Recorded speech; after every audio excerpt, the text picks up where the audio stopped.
मनोभमे सोखे मन वचन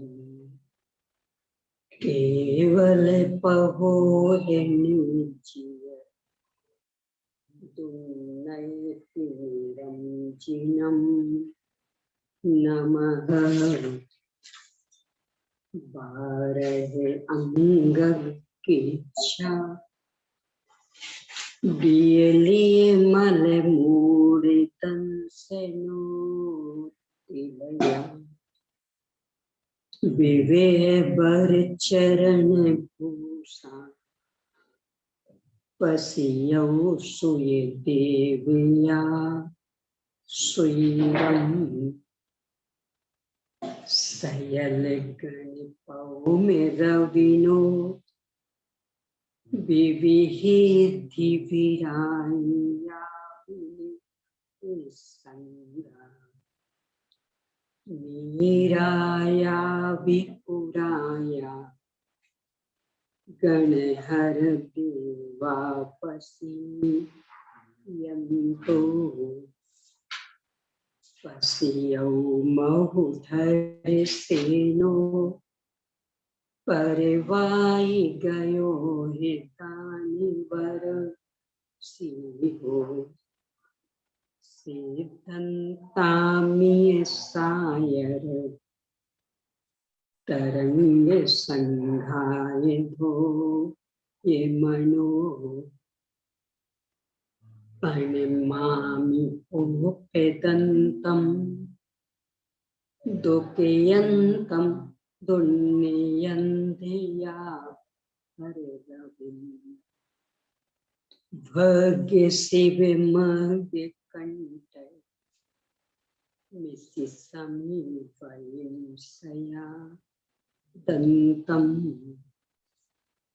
पणिमय कै भूये बलिं केशवास परिभू ये बलिं विनी है बम्मय पसरी बढ़ाविय विमल नानी बम्मय पसरम नमो हरिहंताणम नमो सिद्धाणम नमो आयिरिया नमो उपच्छायानम नमो लो सर्वसानम ओम ह्रीं श्री अरहंत सिद्ध आचार्य उपाध्याय साधु पंच परमेष्ठिभ्यो नमो। आचार्य सिद्धर सिंह स्वामी द्वारा प्रदत्त ज्ञान लिपिबद्ध करने वाले आचार्य श्री पुष्पदंत भूतवली स्वामी द्वारा रचित षटखंडागम ग्रंथ। इसके प्रारंभिक 5 खंडों पर आचार्य श्री वीर सिंह स्वामी द्वारा रचित धवला टीका। इसके पहले खंड जीवोत्थान के धवला टीका सहित अनुवाद सहित 6 भागों में, जो 6 भाग अर्थात 6 पुस्तकों में जो प्रकाशन हुआ है, उनमें से अपनी चर्चा पहले भाग यानी पहली पुस्तक पर चल रही है। मंगलाचरण संबंधी विविध दृष्टियों से चर्चा के बाद में आचार्य श्री ने मार्गना का स्वरूप, मार्गना के भेद और उनके अति संक्षिप्त मीमांसा के भाग 7 आदि 8 अनुयोगों के द्वारा गुणस्थानों को वर्णित करता हूं। इस तरह की प्रतिज्ञा के अंतर्गत 7 आदि 8 अनुयोगों के क्रम का औचित्य उनका अति संक्षिप्त स्वरूप और इसके बाद में भेद अभेद अपेक्षा से गुणस्थान और गुणस्थान अतीत सिद्ध भगवान का सत अनुयोग से निरूपण किया। इसके बाद मार्गना स्थानों के भेदों के अंतर्गत गति मार्गना के 5 भेद, उनमें गुणस्थान, इस पर चर्चा के बाद में इंद्रिय मार्गना के 6 भेदों के अंतर्गत इंद्रिय का स्वरूप, इंद्रिय के भेद और इंद्रिय के भेदों की अपेक्षा बनने वाले जीवों के भेद। इसी संदर्भ में बादर और सूक्ष्म तथा पर्याप्त और अपर्याप्त की भी चर्चा करने के बाद में पर्याप्ति और प्राण के अंतर को भी स्पष्ट किया और उसी संदर्भ में मन को लेकर के जो चर्चा, शंका समाधान यहाँ उपस्थित हुआ है, उस पर अपनी चर्चा चल रही है। उसमें मन को इंद्रिय क्यों नहीं कहा, इसका समाधान करते हुए आचार्य श्री ने कहा कि सबसे पहली बात कि मन अन्य इंद्रियों जैसा विशिष्ट चिन्ह वाला नहीं है, इसलिए उसे इंद्रिय नहीं कह सकते। दूसरी बात कि अन्य इंद्रियों के विषयों के समान मन का विषय भी सुनिश्चित नहीं है। वह मूर्तिक अमूर्तिक सब कुछ जानता, इसलिए भी उसे इंद्रिय नहीं कह सकते। तीसरा कि जैसे भावेंद्रियां कदाचित द्रव्येंद्रियों के बिना भी अपना कार्य कर लेती हैं, मन ऐसा नहीं है। द्रव्य मन होने पर ही भाव मन सक्रिय होता है, इसलिए भी उसे इंद्रियों से अलग कहा।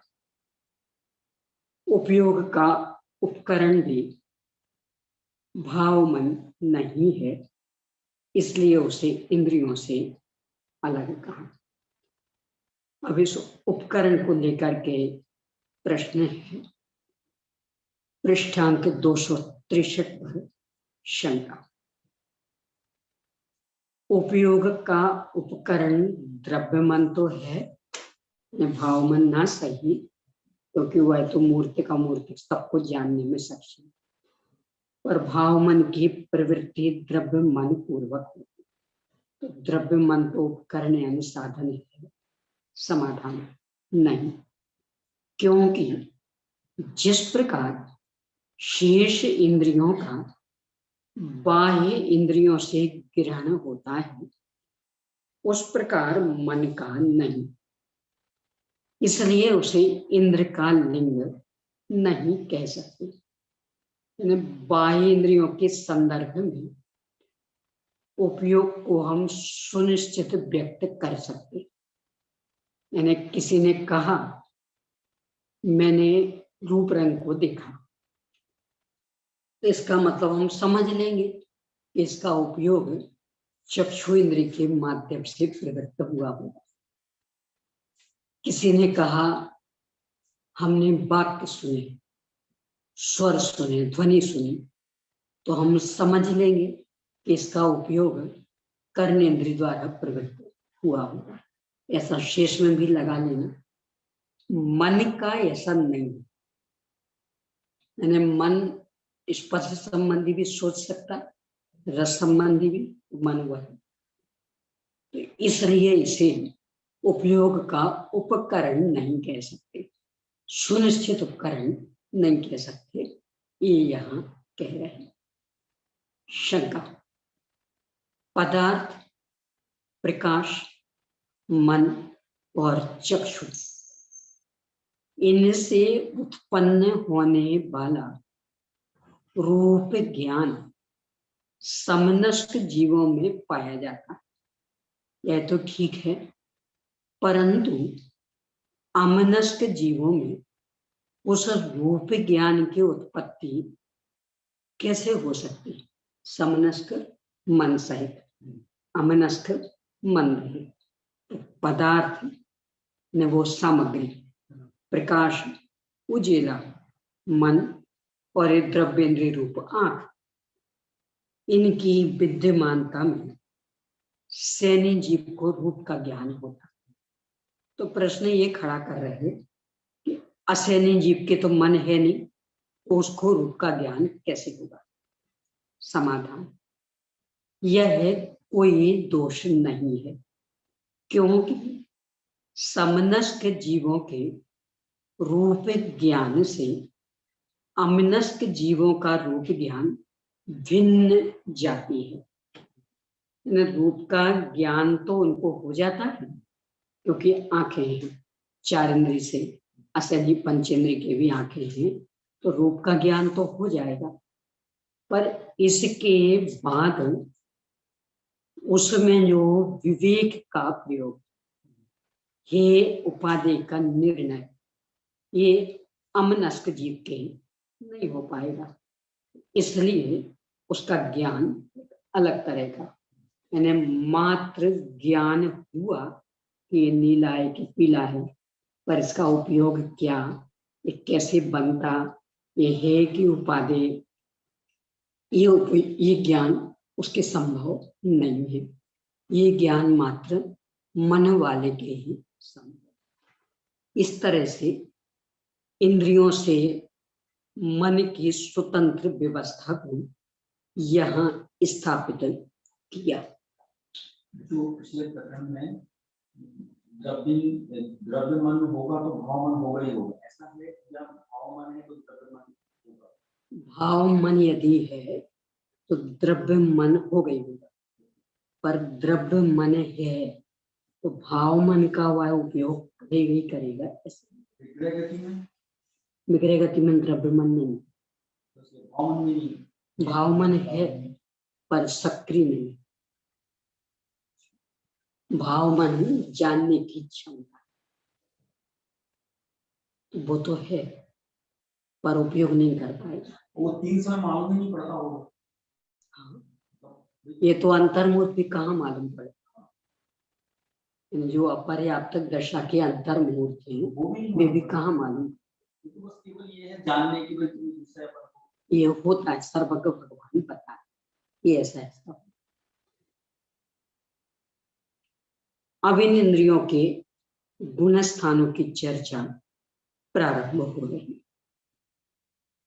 अब इंद्रियों में गुण स्थानों की निश्चित संख्या के प्रतिपादन करने के लिए आगे का सूत्र कहते हैं, ये इंद्रिया, वी इंद्रिया, ती इंद्रिया, चौर इंद्रिया, असंगे पंचेंद्रिय, एकम्मी चेव मिच्छा इत्थानि। एक इंद्रिय, द्विंद्रिय, त्रिंद्रिय, चतुरिंद्रिय और असंगी पंचेंद्रिय जीव मिथ्या दृष्टि नामक प्रथम गुण स्थान में इन सबके पहला गुण स्थान। कदाचित एक अपेक्षा से एक इंद्रिय के दूसरा गुण स्थान में स्वीकार किया है, पर वह मात्र निर्वृत्ति पर्याप्त दशा, निर्वृत्ति अपर्याप्त दशा में, यानी कोई जीव साधारण गुण स्थान में आया और उत्पन्न होना उसे एक इंद्रिय में, साधारण गुण स्थान में मरण हो गया, यहाँ एक इंद्रिय में आ गया, तो जितना साधारण गुण स्थान का काल अविशेष है उतनी देर तक एक इंद्रिय में भी साधारण गुण स्थान पाया। इसके बाद नियम से मिथ्यात्व में आ जाए।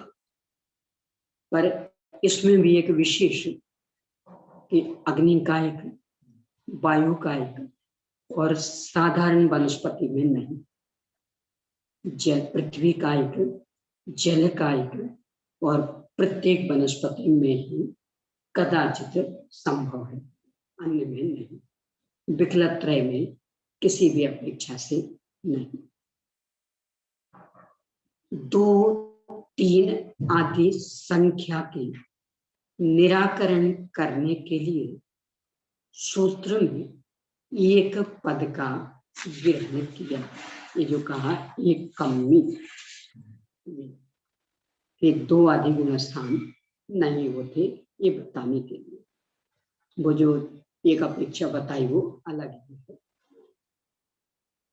तथा अन्य गुण स्थानों के निराकरण के लिए मिथ्या दृष्टि पद का ग्रहण किया, क्योंकि एक गुण स्थान तो एक तो कोई सा भी नहीं, मिथ्या।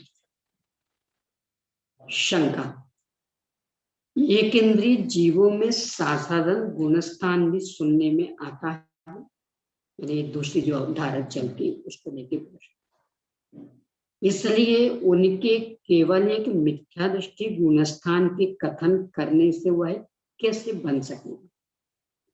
समाधान, नहीं, क्योंकि इस खंडागम सूत्र में, जो षटखंडागम सूत्र, खंडागम सूत्र में उनके सासाधन गुणस्थान का निषेध है।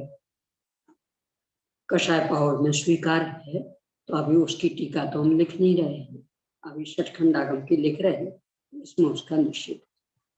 शंका, जबकि दोनों वचन परस्पर विरोधी है, तो उन्हें सूत्रपना कैसे प्राप्त हो सकता है?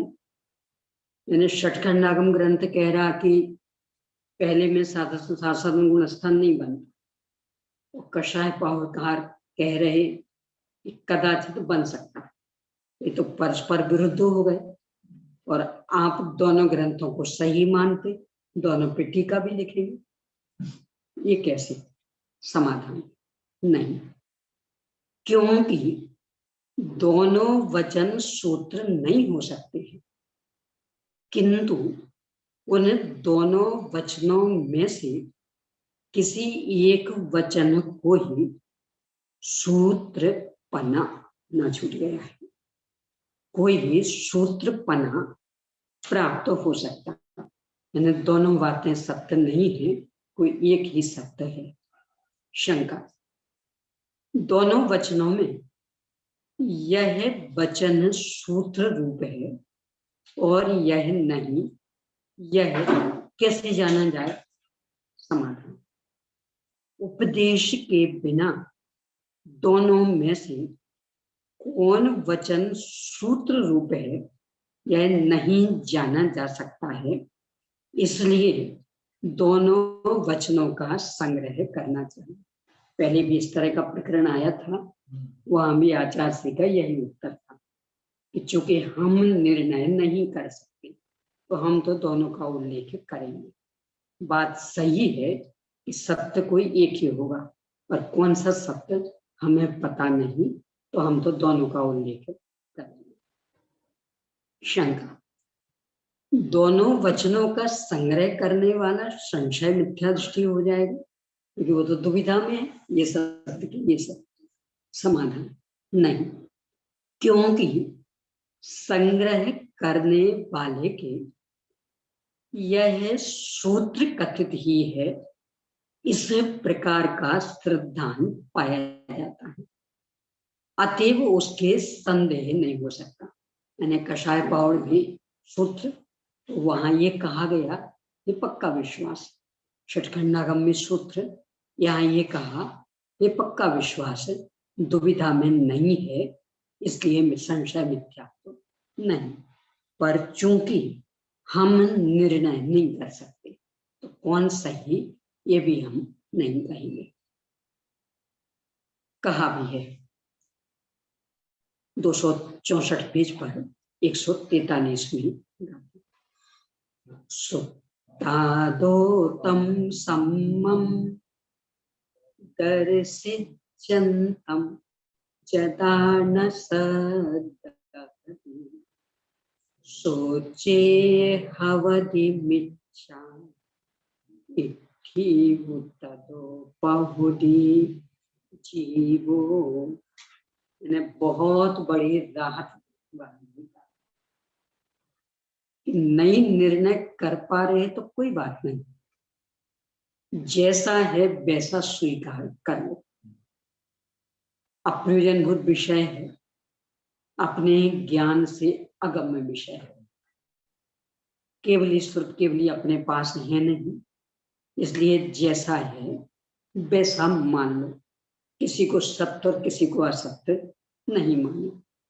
फिर भी कालांतर में यदि कोई प्रमाण मिल जाता है तो फिर दुराग्रह नष्ट कर देना, दुराग्रही नहीं बनना।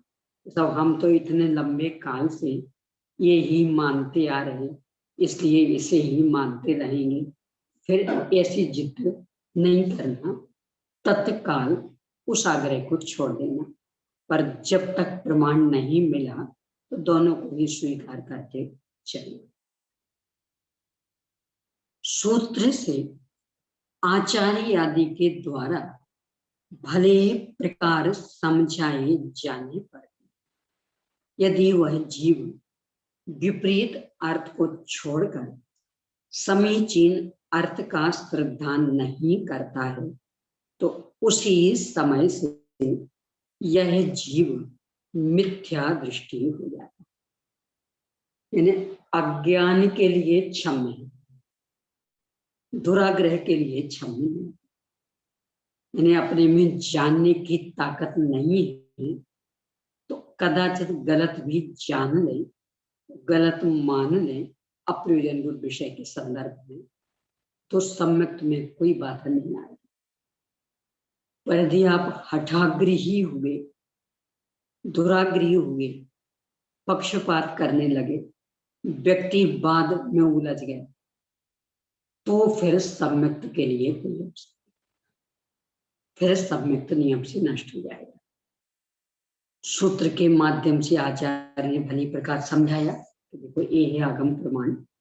और फिर भी चूंकि हम बहुत लंबे काल से वैसा ही मान रहे थे, तो अब ये कहें कि हम इतने काल से मान रहे तो अभी भी मानते रहेंगे, तो नियम से वो मिथ्या दृष्टि हो जाएगा। यानी दुराग्रह, हठाग्रह, पक्षाग्रह, व्यक्तिवाद का सर्वथा निषेध और अज्ञानता कि ये तो 12वीं तक रहना है।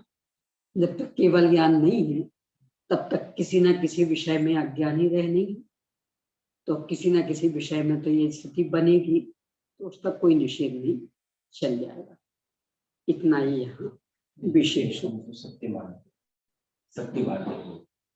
लेकिन आप जैसा कोई विद्वान बड़ा मिल गया और वो गहरा करने की बात कर रहा है और हम उसको नहीं मान रहे हैं, तो क्या वो मिथ्या है? अब इसमें ये कि बड़ा विद्वान और छोटा विद्वान, इसकी कसौटी क्या है? बड़ा विद्वान का मतलब वो हमारे से बड़ा है कसौटी ज्ञान में, नहीं तो वो आगम बताए तो, वो सारी चीजें बातें कर रहा है, नहीं तो आगम बताए तो कपोल कल्पित नहीं, हमें ऐसा लगता ये नहीं चलेगा। आप आगम बताइए। लेकिन हम उसकी बात को नहीं मानते हैं। नहीं तो यही कह रहे हैं यहाँ कि आगम बताना पड़ेगा उसे। यानी बड़े और छोटे का व्यवहार आगम के आधार से होगा, ना आपके तर्क से, ना आपकी उम्र से, ना आपकी भाषा शैली आदि से, इन सब से नहीं चलेगा। आपको आगम बताना पड़ेगा। आगम बता रहे फिर नहीं माने तो फिर तो वही आ गए पक्षाग्रह, दुराग्रह, हठाग्रह, फिर तो व्यक्तिवाद में उलझ गए आप कि चूंकि हम पहले इनका मानते रहे, अब कैसे छोड़े, तो नहीं चलेगा। यदि आगम बता रहा है वो, तो फिर ये कुछ नहीं चलेगा। फिर यदि नहीं स्वीकार करता तो मिथ्या दृष्टि। और बड़ा विद्वान मात्र अपनी तर्कना के बल पर कह रहा है, अपनी कपोल कल्पना के बल पर, आगम नहीं बता रहा तो स्वीकार नहीं कर। यानी प्रामाणिकता का आधार अपने पास आगम है। जो प्रयोजनभूत विषय है वहां तो तर्क चल जाएगा, अनुमान चल जाएगा, पर अप्रयोजनभूत विषयों में न तर्क चलना न अनुमान चलना, वहां तो प्रामाणिकता का आधार एकमात्र आगम। यदि आगम हमें मिल गया तो फिर कुछ देखने की आवश्यकता नहीं, फिर तो वो बहुत छोटा सा बच्चा भी बताए तो भी स्वीकार कर। और यदि आगम नहीं मिल रहा तो लोक में जिसे बड़ा कहा जा रहा तो भी स्वीकार नहीं कर, क्योंकि लौकिक बड़प्पन के तो पैमाने ही अलग अलग होते, कसौटी कुछ नहीं। हमें जिसकी बात ज्यादा जचती हमारे लिए वो बड़ा विद्वान बन जाता। दो आचार्य ने एक बात करी, मैंने एक ही आचार्य की बात की, दूसरे आचार्य की बात बता कर नहीं, यहाँ तो ये कह रहे दोनों की मानना है। नहीं, जो हमने अभी जैसे मैंने कोई बात को मान आपसे सीखी तो मैंने उस बात को स्वीकार करना, दूसरा भी क्या कि वो आचार्य का प्रमाण बता, आपने भी आचार्य का प्रमाण बताया, तो उस बात को मैंने स्वीकार तो दोनों को मानना पड़ेगा, फिर किसी एक को आप गलत नहीं कह सकते। नहीं, फिर वो बता रहा ना कि आचार्य की बात नहीं, तो ये तो एक के संदर्भ में दो होगा, तो ये भी आगम में है, वो भी आगम में है, यही तो यहाँ कह रहे हैं। कषाय पावड़ में ये लिख रहे आचार्य श्री कि एक इंद्रिय में कदाचित साधन गुणस्थान बन सकता है, षटखंडागम में ये लिख रहे कि नहीं बन सकता। अब कषाय पावड़ भी सूत्र, षटखंडागम भी सूत्र। कषाय पावड़कार गुंडर स्वामी भी प्रामाणिक आचार्य, षटखंडागमकार पुष्पधन भूतबली स्वामी भी प्रामाणिक आचार्य। तो अब फिर हमारे पास मार्ग है कि हम दोनों को मानेंगे। कब तक? जब तक ठोस प्रमाण नहीं मिलता। तो ठोस प्रमाण तो या केवल ही दे सकते या श्रुत केवल, वे हमारे पास है नहीं। तो भले वे परस्पर विरुद्ध चीजें हैं पर दोनों ही समर्थ आचार्य, इसलिए हम दोनों को माने। तो एक सत्य ये कह रहे हैं, यही पहले भी आए थे ऐसा ही कि हम दोनों को मानेंगे, एक सत्य, ना कम ना अधिक, बिल्कुल एक सत्य दोनों को मानेंगे। और इसके बाद फिर यदि कोई और आगम मिल जाता सटीक, फिर है दुराग्रह के लिए कोई अवसर नहीं, फिर तत्काल दुराग्रह छोड़ दें। ये इस तरह से यहाँ ये सिद्ध किया कि एक इंद्रिय से लेकर के 4 इंद्रिय तक के जीव नियम से मिथ्यात्व गुणस्थान। अब इसके बाद पंचेंद्रिय, पंचेंद्रियों में गुणस्थानों की संख्या के प्रतिपादन करने के लिए आगे का सूत्र कहते हैं, पंचेंद्रिया असन्नी पंचेंद्रिय बहुल जब अजोग केवलिति। पंचेंद्रिय में कौन कौन आएंगे? तो पहले ये बता रहे हैं, असंगी पंचेंद्रिय मिथ्या दृष्टि गुणस्थान से, असंगी पंचेंद्रिय मिथ्या दृष्टि गुणस्थान से लेकर अयोग केवल ही गुणस्थान तक पंचेंद्रिय जीव। ये असंगी पंचेंद्रिय मिथ्या दृष्टि शब्द जो जोड़ दिया मूल सूत्र में नहीं है और होना भी नहीं चाहिए था। क्यों? क्योंकि तो पंचेंद्रिय की बात कर रहे हैं, गुणस्थान आप कैसे कह सकते? तो वहां तो बस यही कहना था कि पंचेंद्रिय जो नाम वह असंगी पंचेंद्रिय से लेकर 14वें गुणस्थान तक सभी पंचेंद्रिय कहलाए। यानी जो मिथ्यात्व गुणस्थान लगा दिया ये मूल में है भी नहीं, तो नहीं होना चाहिए। इस सामान्य पंचेंद्रिय की चर्चा।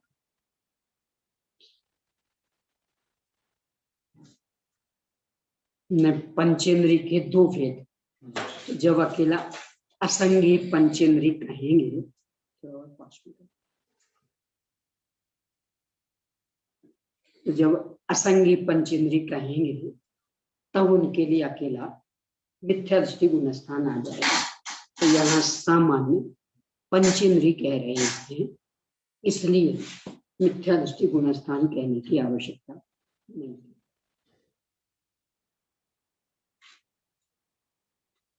पंचेंद्रिय जीवों में गुणस्थानों की संख्या का प्रतिपादन नहीं करके असंगी आदि पंचेंद्रिय होते हैं, ऐसा क्यों कहा? इससे भी वो सिद्ध हो गया, क्योंकि यदि सूत्र में आपने मिथ्या दृष्टि शब्द जोड़ दिया तो उसे तो गुणस्थान का प्रतिपादन हो गया। मिथ्या दृष्टि गुणस्थान से लेकर अयोग केवली तक, तो फिर इस प्रश्न के लिए अवसर ही नहीं रहेगा। यानी प्रश्न तो मूल ग्रंथ के आधार से है, तो उसमें चूंकि मिथ्या दृष्टि शब्द नहीं है, उसको लेकर के प्रश्न बना, और आपने अर्थ में मिथ्या दृष्टि शब्द जोड़ दिया तो प्रश्न के लिए अवसर ही नहीं रहेगा। ठीक है। ये जो यहाँ का फिर से कहूँ हो गया स्पष्ट।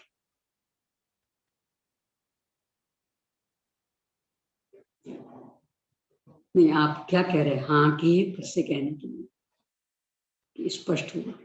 नहीं, आपका जो आपने कर दिया उससे स्पष्ट हो गया। हाँ, यानी मिथ्या दृष्टि शब्द रिपीटेशन हो रहा था। हाँ, एक मिथ्या दृष्टि माँ हो गया, एक असंगी वाला मिथ्या दृष्टि। हाँ, डबल मिथ्या दृष्टि हो रहा। नहीं नहीं नहीं, दूसरी की बात कह रही है। मूल सूत्र में, हाँ, मूल सूत्र में नहीं है, मिथ्या दृष्टि शब्द नहीं है, और हिंदी अनुवादकार ने मिथ्या दृष्टि शब्द जोड़ दिया। तो मैं इस पद से कह रही हूँ, यदि मिथ्या दृष्टि शब्द आप जोड़ देते हैं तब तो फिर गुणस्थान का उल्लेख हो ही गया, क्योंकि मिथ्या दृष्टि से लेकर अयोग केवली पर्यंत तो मैं गुणस्थान बता ही दिए। तो ये जो प्रश्न खड़ा किया, पंचेंद्रिय जीवों में गुणस्थानों की संख्या का प्रतिपादन नहीं करके असंगी आदि पंचेंद्रिय होते, ऐसा क्यों कहा? इससे प्रश्न के लिए अवसर नहीं रहेगा, क्योंकि मिथ्या दृष्टि से लेकर अयोग केवली तक ये बात तो आपने बताई थी, सारे गुणस्थान आ गए। यहाँ मूल में भी नहीं था, सूत्र में भी और टीका में भी नहीं, ये हिंदी अनुवादकार ने जोड़ा है।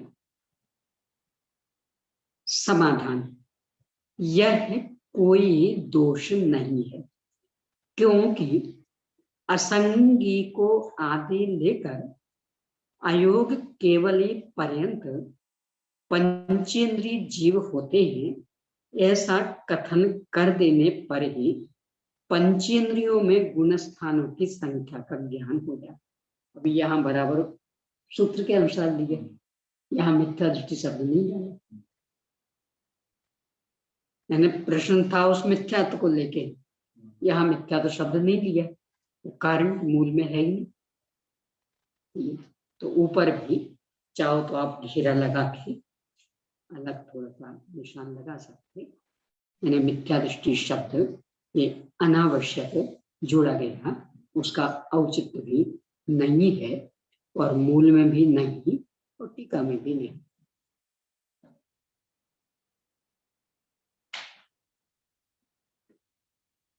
टिकना हो तो फिर थोड़ी सी सुविधा दूसरी करनी पड़ेगी,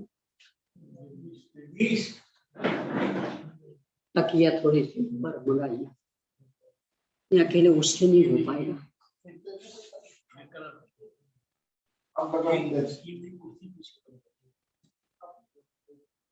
ये पहले पीछे कोई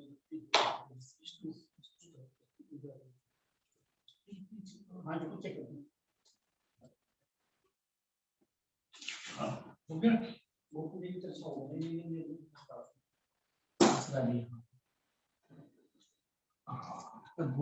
अब एक तकिया और लाके पीछे ये पीठ के ऊपर, चाहे तो इधर पीछे वाली वो रखे।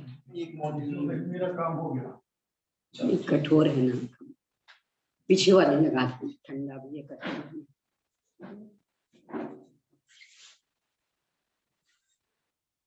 लगा दो पीठ के, नहीं नहीं पीठ के ऊपर। हाँ छोड़, नहीं नहीं ऐसा नहीं, ऐसा नहीं है, दिक्कत जाएगी। ऊपर कर दो, नीचे के ऊपर। चलो अब इसको भी 1 मिनट भैया, टेबल भी उस पर चढ़ा दो, चटाई पे।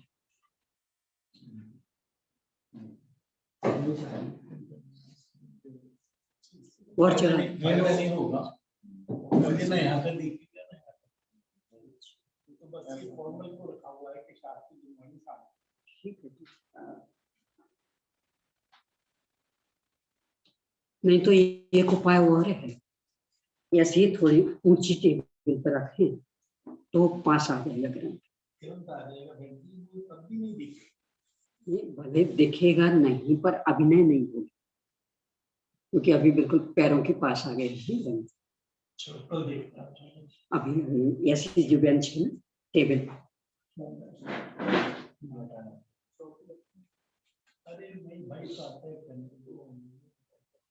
ये तो सीधी बस को टेबल लाके रख दो।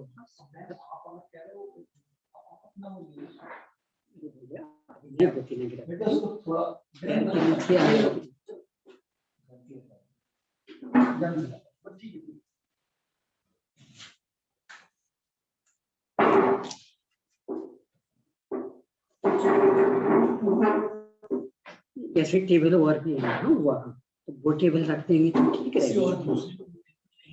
वहां रखेंगे ना उस कमरे में।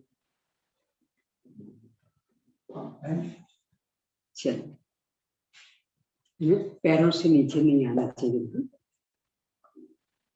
नीचे रहनी चाहिए हमेशा।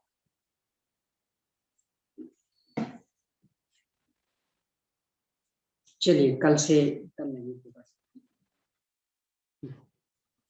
ऐसी भी कोई बेंच लगा देंगे तो ऊपर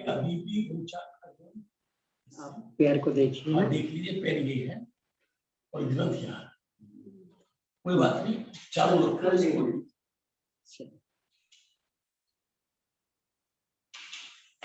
तो प्रश्न जो उठाया उसके आधार से यहाँ मिथ्या दृष्टि शब्द अनुचित, और तब ही प्रश्न उठेगा उसका समाधान। उस समाधान में पुनः जो मूल सूत्र में बात थी उसे ही लिया है, इस तरह से संगति बैठती। यानी कहना ये चाह रहे हैं कि चर्चा भी संगी असंगी की नहीं है, संगी असंगी का भेद संज्ञा मार्गना में आएगा। जो आगे संगी मार्गना हुआ, यहाँ तो इंद्रिय मार्गना की चर्चा। तो इंद्रिय मार्गना में तो पंचेंद्रिय होते, तो उन पंचेंद्रियों की मुख्यता से चर्चा होगी। अब जब गुण स्थान बताएंगे तो फिर असंगी को अलग कर देंगे। तो यह कोई दोष नहीं है, क्योंकि असंगी को आदि लेकर अयोग केवली पर्यंत पंचेंद्र जीव होते हैं, ऐसा कथन कर देने पर ही पंचेंद्रियों में गुण स्थानों की संख्या का ज्ञान हो जाता है। शंका, असंगी से लेकर अयोग केवली तक पंचेंद्रिय जीव होते ही यह ठीक है, परंतु वे क्या 5 द्रव्येंद्रियों से युक्त होते हैं या 5 भावेंद्रियों से युक्त होते हैं? इनमें से प्रथम विकल्प तो बन नहीं सकता। क्यों? क्योंकि उसके मान लेने पर अपर्याप्त जीवों के साथ व्यभिचार दोष आता है। अर्थात अपर्याप्त जीव पंचेंद्रिय होते हुए भी उनके द्रव्येंद्रियां नहीं पाई जाती, इसलिए व्यभिचार दोष आता है।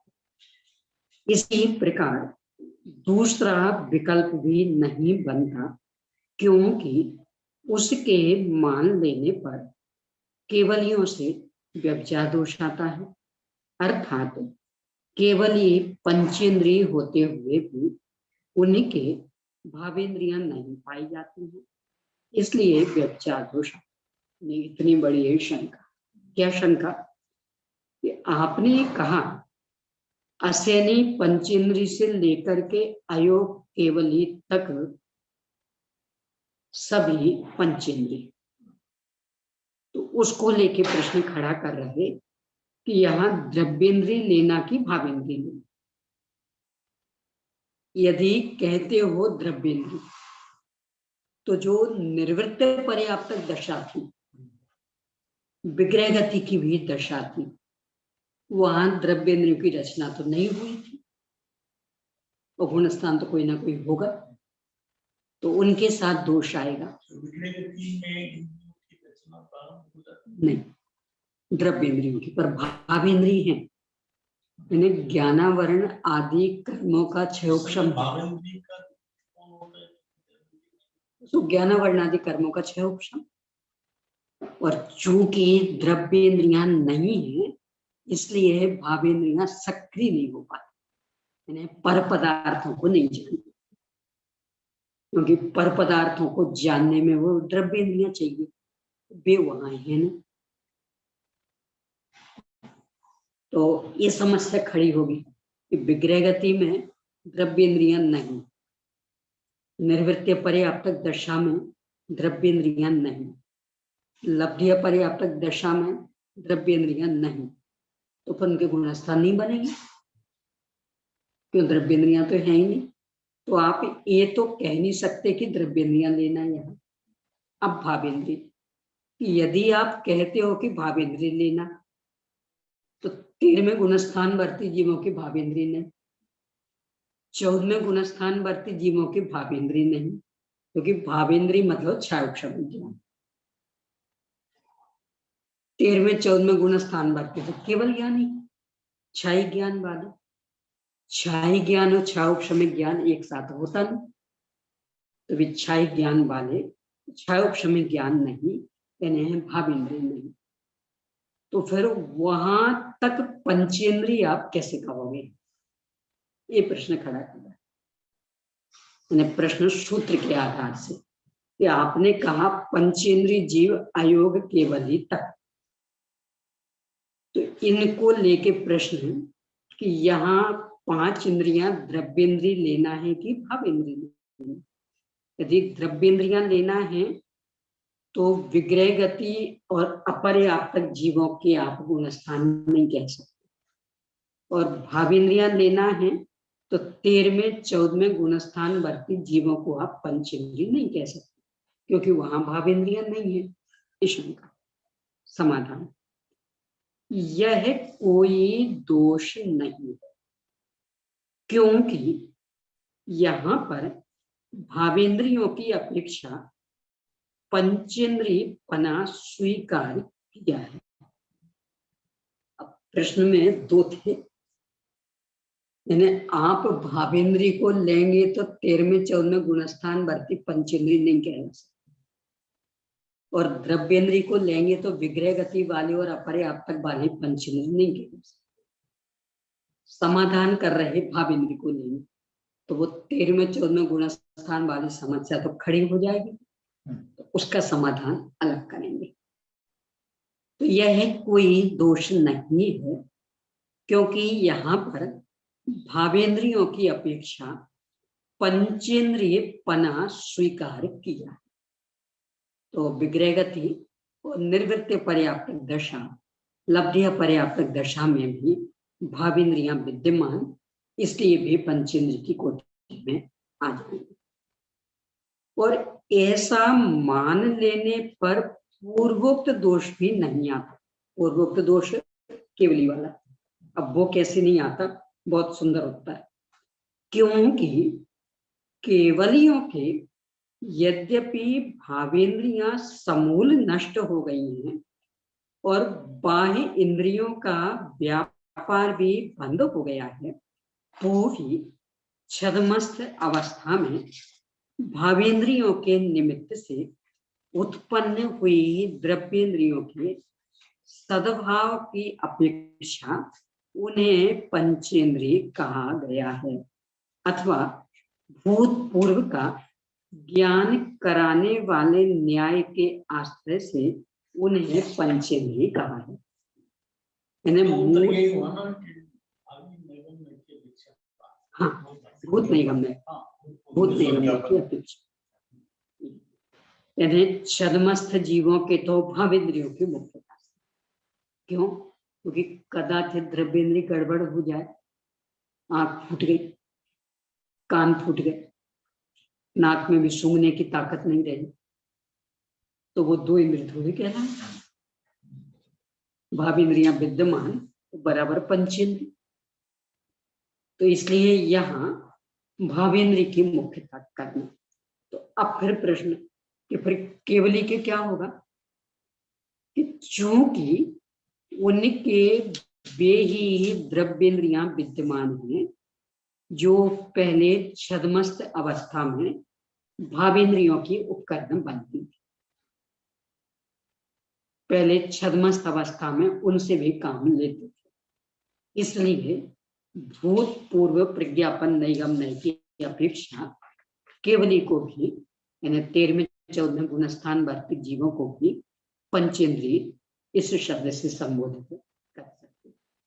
यानी यहाँ ले लेना द्रव्येंद्रियों की मुख्यता, पर उसमें भूतपूर्व प्रज्ञापन नैगम्य नहीं। ये वही द्रव्येंद्रिय जिनका सहारा लेकर पहले भावेंद्रियां सक्रिय होती थी, इसलिए इनको भी इंद्रिय कह देंगे। पांचों इंद्रियां सुरक्षित, तो पंचेंद्रिय।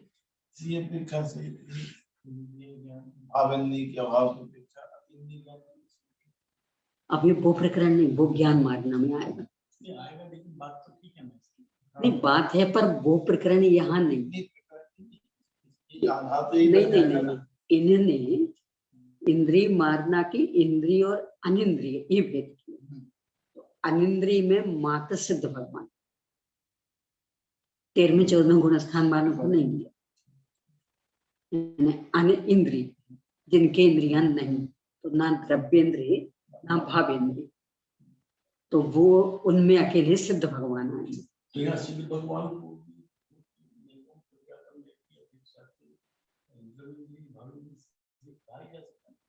वो फिर बहुत दूर का हो गया, इसलिए कि चूंकि 13वें 14वें गुणस्थान में द्रव्येंद्रियां यथावत हैं, तो एक विद्यमान, तो हम दूसरे का उपचार कर देंगे। सिद्ध भगवान के शरीर ही नहीं, तो द्रव्येंद्रियां भी नहीं, इसलिए उनके ऊपर उपचार करने में थोड़ा सा और पीछे जाना पड़ेगा कि ये वही सिद्ध भगवान जो पहले 13वें 14वें गुणस्थान में थे, इस तरह से, तो वो थोड़ा सा उपचार लंबा हो जाएगा। हाँ, ये तो वहां तो शरीर ही नहीं रहा, तो उनको भी नाम देंगे अनिंद्रिय। और जो अतीन्द्रिय ज्ञान वाली चर्चा वह ज्ञान मार्ग में, यानी यहाँ इंद्रिय के अतीन्द्रिय भेद नहीं किया, अनिंद्रिय भेद किया। यानी इंद्रिय का होना और इंद्रिय का नहीं होना। ये अब स्पष्ट से प्रश्न है, देखो यही वाला उत्तर जो वो अपन ने दूसरा गुणस्थान देखा था, वहां भी ऐसे प्रश्न खड़ा किया कि साधन सम्यक दृष्टि आप क्यों कह रहे हैं? तो कहा था कि चूंकि समय औपशमिक सम्यक का चल रहा, मिथ्यात्व का उदय नहीं आया, दर्शन मोहिनी संबंधित तीनों प्रकृतियों का उपशम चल रहा, इसलिए उसे सम्यक दृष्टि ही कहेंगे। पर अनंतानुबंधी का उदय आ गए, तो पूरा सम्यक तो नहीं, तो सम्यक की विराधना यानी सासारण सम्यक, तो इसी भूतपूर्व प्रज्ञापन नैगम्य की अपेक्षा वही तर्क यहाँ कि द्रव्येंद्रियां विद्यमान, भावेंद्रियां नहीं। तो ये वही द्रव्येंद्रियां हैं जो पहले भावेंद्रियों में सहयोग देती थी, सहायक बनती थी, इसलिए इन्हें भी पंचेंद्रिय कहते हैं। अब इसको लेके प्रश्न, बहुत अच्छा प्रश्न। सब जगह निश्चय नय का आश्रय लेकर वस्तु स्वरूप का प्रतिपादन करने के पश्चात, यानी सब जगह बिल्कुल जैसी वस्तु स्थिति वैसा बता रहे थे, यहाँ पर व्यवहार नय का आलम्बन क्यों लिया जा रहा है? यानी उपचार हो गया ना कि पहले ये ही द्रव्येंद्रियां भावेंद्रियों का कार्य करने में, भावेंद्रियों को कार्य करने में सहयोगी होती थी, इस अपेक्षा ये तो उपचार हो गया, व्यवहार हो गया, करना योग धर्म का कांटा टिक गया। यहाँ औपचारिक कथन नहीं होते, सीधा सीधा बिल्कुल सत्य, ये बात हमेशा ध्यान में रखनी होगी। मूल में तो चार अनुयोगों का विभाजन नहीं है, मूल में ये मुख्य रूप से आचार्य समंत भद्र स्वामी से, रत्नकलश शाब्काचार में उन्होंने चार अनुयोगों की चर्चा, परिभाषा दी, उसके पहले के किसी ग्रंथ में नहीं मिलेंगे। कषाय और षटखंडागम, तत्वा सूत्र, आचार्य कुंद स्वामी की इतनी रचनाएं कहीं नहीं मिलेगा। इसलिए इन ग्रंथों को किसी अनुयोग की शैली वाला देखना ये वास्तव में न्याय नहीं है। यानी समय साथ द्रव्यानुयोग का और षटखंडागम कर्णानुयोग का कि पहले ये भेद ही नहीं थे, बल्कि वीरसेन स्वामी ने अपनी इसकी टीका में दो जगह इनको अध्यात्म का ग्रंथ सिद्ध किया। टीका में दो जगह ये अध्यात्म का ग्रंथ, हाँ ये षटखंडागम को 5 पे टीका लिखी, इसमें ये अध्यात्म की, क्यों आत्मा की चर्चा है, दो जगह उन्होंने सिद्ध किया। तो अध्यात्म लिखा, द्रव्यानुयोग नहीं लिखा, क्यों कि ये अनुयोग के भेद ही नहीं थे पहले, अध्यात्म और आगम ये चलता था। तो अनुयोग की दृष्टि से इन ग्रंथों को देखना ये न्याय संगत नहीं, एक बात। दूसरी बात कि बाद में जब अनुयोग की शैली विकसित हुई, उसमें निरूपण भी हुआ, फिर जिस ग्रंथ में जिस अनुयोग की शैली विशेष थी तो उसको उस अनुयोग वाला ग्रंथ भी कहने लगा। अब कदाचित किसी संदर्भ में चारों अनुयोगों के निरूपण में भिन्नता, अलग अलग कथन, कसौटी बनेगा कर्णानुयोग का कथन। क्यों? क्योंकि वह पूर्णतया वस्तु स्वरूप के अनुसार, उसमें कोई भावुकता नहीं चलेगी, उसमें कोई प्रयोजन की अपेक्षा से किया गया कथन नहीं चलेगा, वह सीधी सर्वज्ञ भगवान की वाणी, तो उसमें जो कहा वह पूर्ण प्रामाणिक माना जाएगा और बाकी को भावुकता में कह दिया, ये प्रयोजन वश कह दिया, ऐसा माना जाएगा।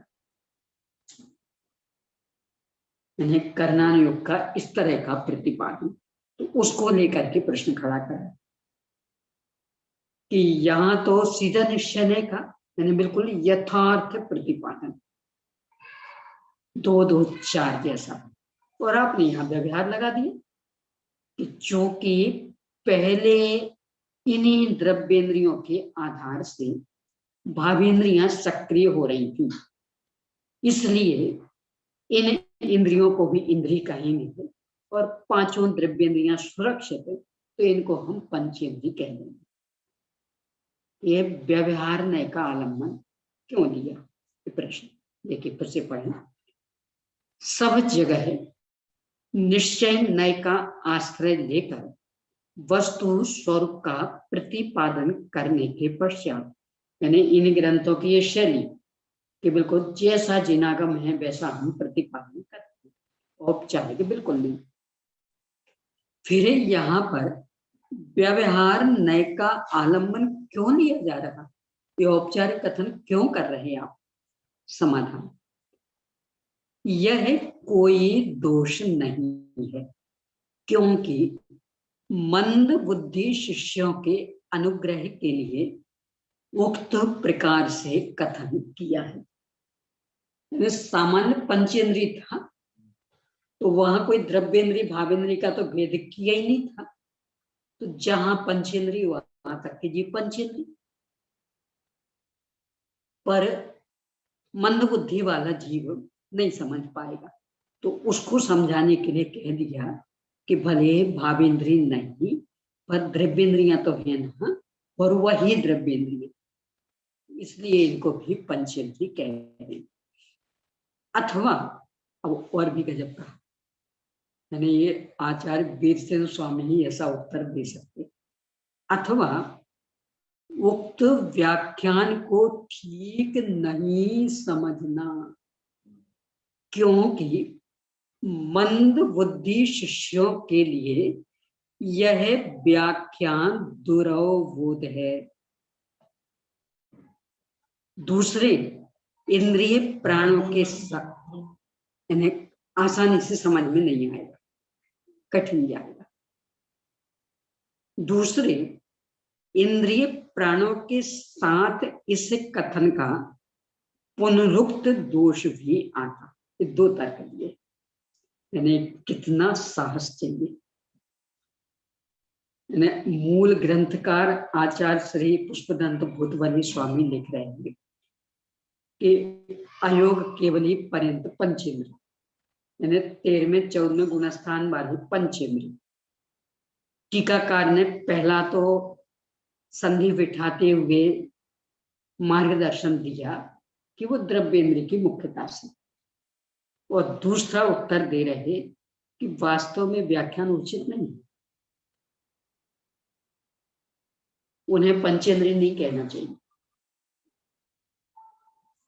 क्यों नहीं कहना चाहिए? क्योंकि इंद्रिय प्राण की चर्चा चल रही है, इंद्रिय मार्ग ना थी, तो प्राण में तो भावेंद्रिय मुख्य, चर्चा इंद्रिय मारना की चल रही, और इंद्रिय मारना में तो भावेंद्रिय मुख्य। इसी अपेक्षा आपने विग्रह गति में इंद्रिय प्राण को माना था, निर्वृत्त पर्याप्त दशा में इंद्रिय प्राण को माना था, तो अब जहां ये नहीं है उन्हें आप पंचेंद्रिय कैसे कह सकते? यानी फिर तो एक कोई स्टेचू हो उसमें पांचों इंद्रियां बनी तो उसे भी आप पंचेंद्रिय कह दो। कितनी हिम्मत, ये व्याख्यान उचित नहीं है। संधि बिठा रहे हैं, यानी उनको भी लगा होगा कि ये तो हमने बहुत बड़ी बात कह दी। ने आचार्य पुष्पदंत स्वामी के लिखित सूत्र पर प्रश्न चिन्ह खड़ा कर दिया, और उन्हें पढ़ाया था धरसेन स्वामी ने, तो हमने उनके ज्ञान पर प्रश्न चिन्ह खड़ा कर दिया। उन्हें मिला था अपने पूर्वाचार्य परंपरा से, तो उनके ज्ञान पर प्रश्न चिन्ह खड़ा कर दिया, इसलिए फिर इस विषय को आगे बढ़ाया। दूसरे इंद्रिय प्राणों के साथ इस कथन का पुनरुक्त दोष भी आता है, यानी जब कह चुके थे कि भावेंद्रियां ही इंद्रिय प्राण में ली जाती, तो फिर आप द्रव्येंद्रिय को मुख्य कैसे कर सकते? शंका। तो फिर वह दूसरा कौन सा व्याख्यान है जिसे ठीक माना जाए? यानी इसको तो आपने गलत सिद्ध कर दिया। समाधान, अब ये जो उत्तर दे रहे हैं ना, ये सटीक बैठ जाएगा। एक इंद्रिय जाति नाम कर्म के उदय से एक इंद्रिय, द्विंद्रिय जाति नाम कर्म के उदय से द्विंद्रिय, त्रिंद्रिय जाति नाम कर्म के उदय से त्रिंद्रिय, चतुरिंद्रिय जाति नाम कर्म के उदय से चतुरिंद्रिय, और पंचेंद्रिय जाति नाम कर्म के उदय से पंचेंद्रिय जीव होते, इन्हें कर्म के उदय से। वो 14वें गुणस्थान तक है, इसलिए 14वें गुणस्थान तक के जीव पंचेंद्रिय सिद्ध हो गए। यानी ज्ञान की चर्चा तो हम अलग से ज्ञान मार्गना में करेंगे ना, तो आप इंद्रिय मार्गना में ज्ञान को मुख्य क्यों कर रहे हैं? छायोश्रमिक छायक वाली बात क्यों कर रहे हैं आप? इस व्याख्यान के अनुसार केवली और अपर्याप्त जीवों के भी पंचेंद्रिय जाति नाम कर्म का उदय होता ही है, अतः यह व्याख्यान निर्दोष है, अतएव इसका आश्रय करना चाहिए। कितनी बड़ी बात कही, उस जो संधि बिठाई वो कितनी सुंदर। ज्ञान की अपेक्षा ये भेद ही नहीं है, उसके लिए तो हम स्वतंत्र ज्ञान मार्ग ना लिखेंगे, वहां भेद करेंगे ज्ञान की अपेक्षा। यहाँ तो जो जाति नामक नाम कर्म, उसके उदय की अपेक्षा भेद, तो जहां जहां उसका उदय वे उतने इंद्रिय वाले। तो चूंकि पहले गुणस्थान से लेकर अयोग केवली तक पंचेंद्रिय जाति नाम कर्म का उदय विद्यमान, तो वहां तक पंचेंद्रिय कह देंगे। भावेंद्रिय हो नहीं हो उससे कोई फर्क नहीं पड़ना, वो चर्चा हमारे ज्ञान मार्गना में करेंगे। पंचेंद्रिय जाति किसे कहते हैं? क्योंकि अब एक कर्म के उदय से चर्चा की, इसका मतलब ज्ञान मुख्य नहीं रहा, अब उसको लेके प्रश्न। पंचेंद्रिय जाति किसे कहते हैं? जिससे कबूतर आदि नीचे भी एक तकिया लगानी चाहिए,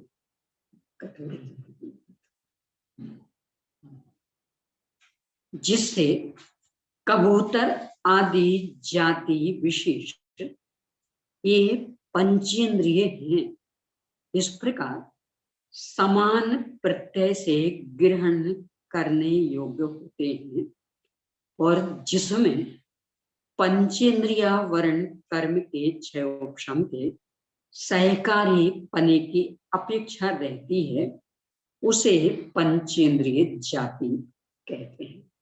क्या उत्तर दिया? भावेंद्रिय को छोड़ नहीं सकते, पर भेद तो कर्म से बनेगा, तो दोनों को यहाँ व्यवस्थित किया। पहला उत्तर,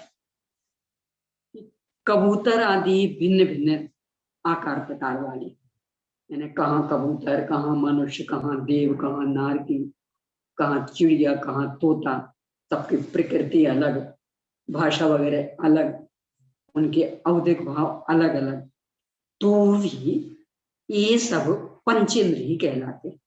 क्यों? क्योंकि सभी के पंचेंद्रिय जाति नाम कर्म का उदय, तो इसलिए इन सबको पंचेंद्रिय कहेंगे। एक दूसरे कि पंचेंद्रिय जाति नाम कर्म का उदय आपने कैसे जाना? कि उनके 5 इंद्रिय संबंधी ज्ञान प्रवृत्त रहा, यानी वे सुन करके भी जानते हैं, वे सोच विचार भी करते हैं, तो ज्ञान को भी ले लिया, भावेंद्रियों को भी ले लिया। इस तरह मूल परिभाषा जाति कर्म के उदय वाली, और उसके साथ ही हम समझ सकें इसके लिए क्षयोक्षमिक ज्ञान भावेंद्रिय वाला, इसे भी ले लिया। इस तरह से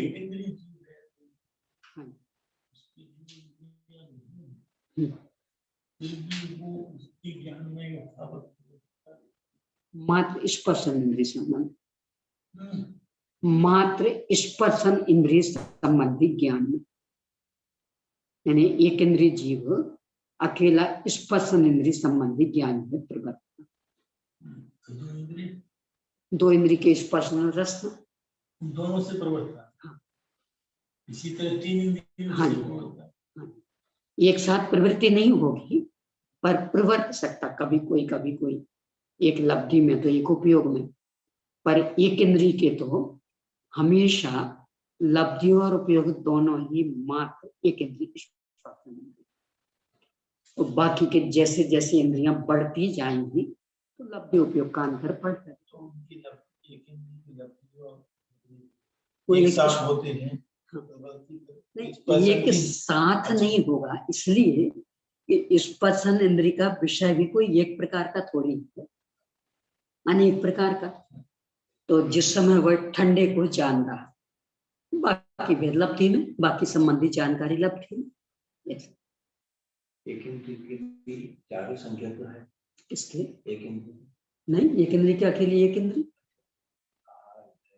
वो संज्ञा। हाँ, संज्ञा चारों संख्या है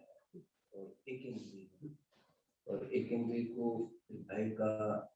हाँ, तो वो स्पर्श इंद्रिय संबंध, यानी छू करके, अपन भी तो छू करके डर जाते हैं, यानी आंख को एकदम छुओ एकदम ऐसे, तो ये स्पर्श इंद्रिय संबंधी भय हो गया।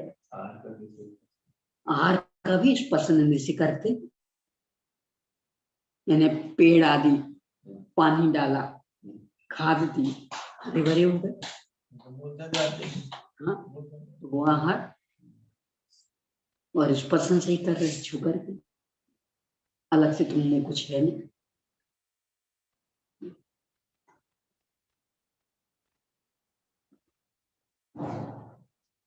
ने बहुत सुंदर संतुलन बनाया। भावेंद्रिय का भी निषेध ना हो, द्रव्येंद्रिय की भी मुख्यता ना हो, और फिर भी एक इंद्रिय से पंचेंद्रिय तक की व्यवस्था बन जाए।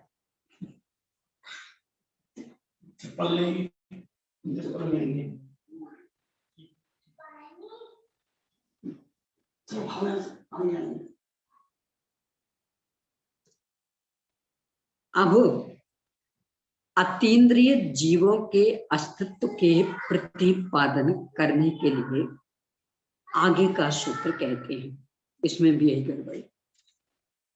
मूल सूत्र में अनिंद्रिय है, और जहां ये भेद शुरू किए थे इंद्रिय मारना के, देखो बहुत वहां भी अनिंद्रिय था।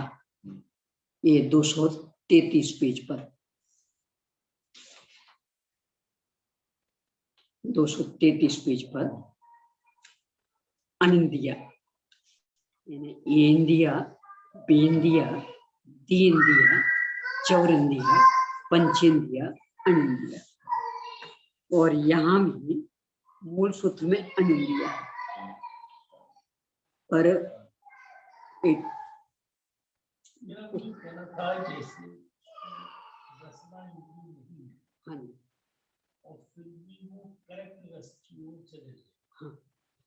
उसका कारण क्या है? आहार संज्ञा। और इससे तो ये सिद्ध हो गया कि रसना इंद्रिय के बिना भी भोजन कर, अपन भी करते।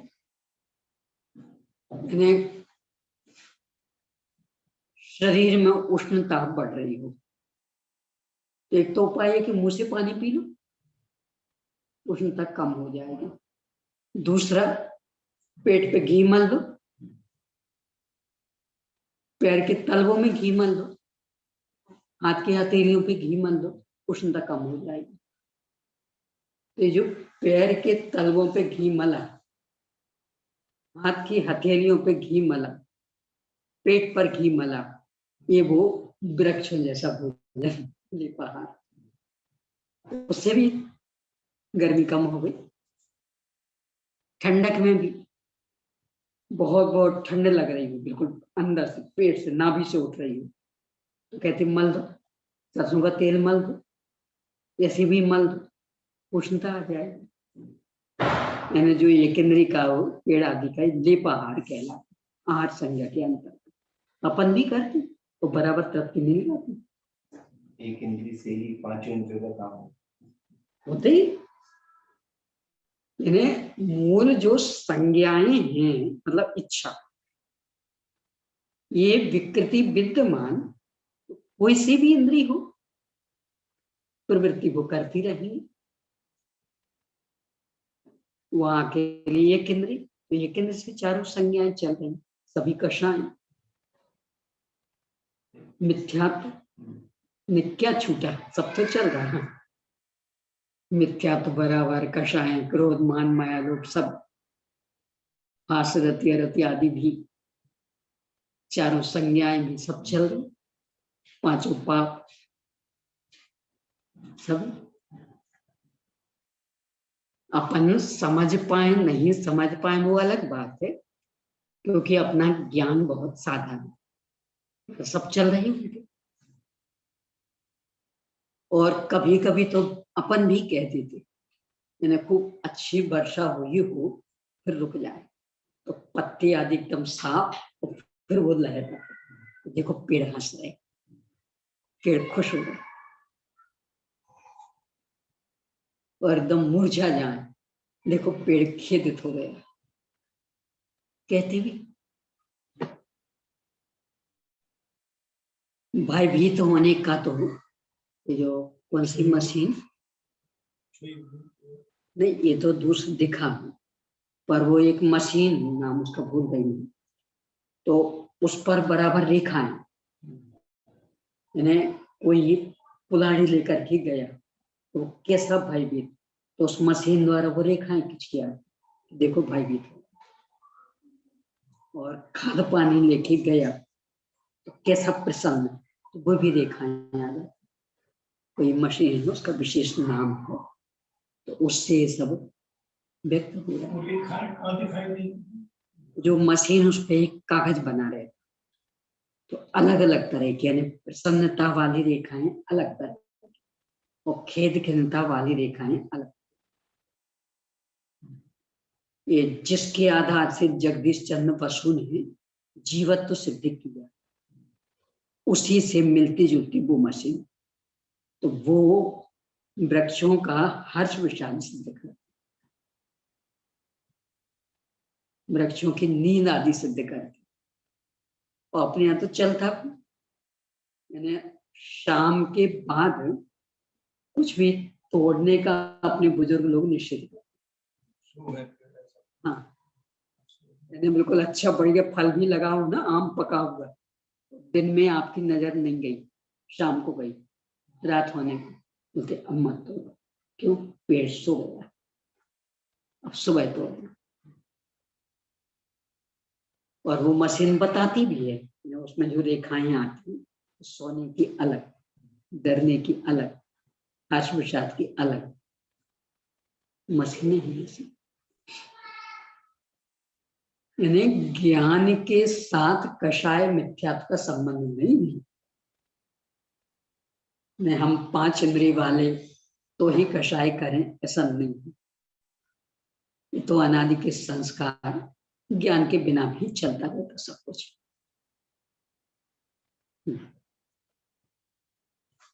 तो मूल में तो अनिंद्रिय ही दिया है, पर चूंकि टीका में अतीन्द्रिय आ गया उत्थानिका में, यहाँ विश्लेषण में टीका में अनिंद्रिय ही है, तो हो सकता है ये कुछ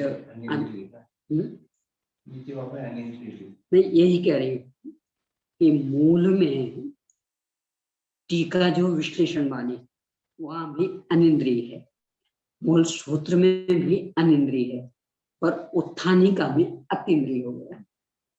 अब वो अनवधान से हो गया, कैसे हो गया भगवान का।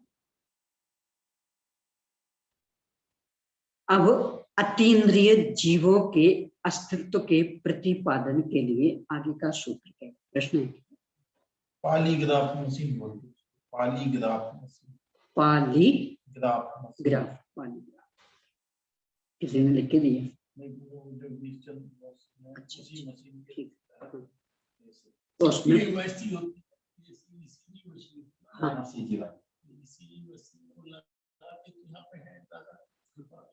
क्या चल रहा है, हार्ट कितना वो चल रहा है, वो सब रेखाओं से आता है। ऐसे ही है। उसके अंदर पाली कोई ग्राफ। यदि भय होगा तो रेखा बदली हुई है। हंसते रोने रोने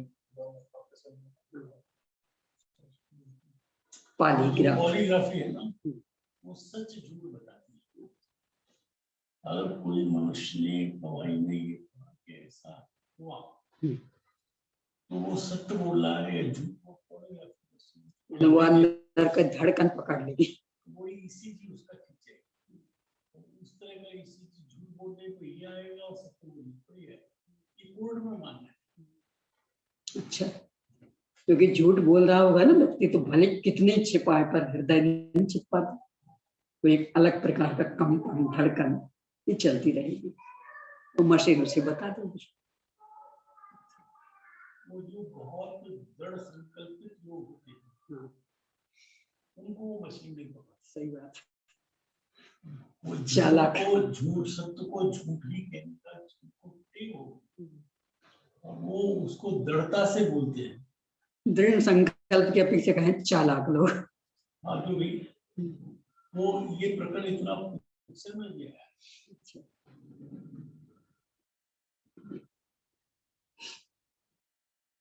मशीन का नाम है पॉलीग्राफी। अच्छा, पॉलीग्राफी यानी झूठ को पकड़ने वाली।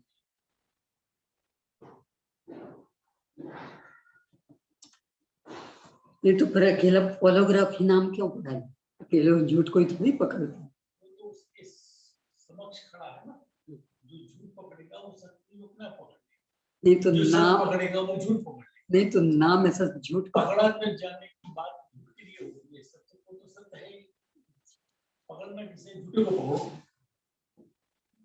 तो ठीक है, तुम भी बचे। बेचारी मशीन को बोलना फोटोग्राफी अच्छा है। तो उससे ये वनस्पतियों के भी संज्ञाओं आदि का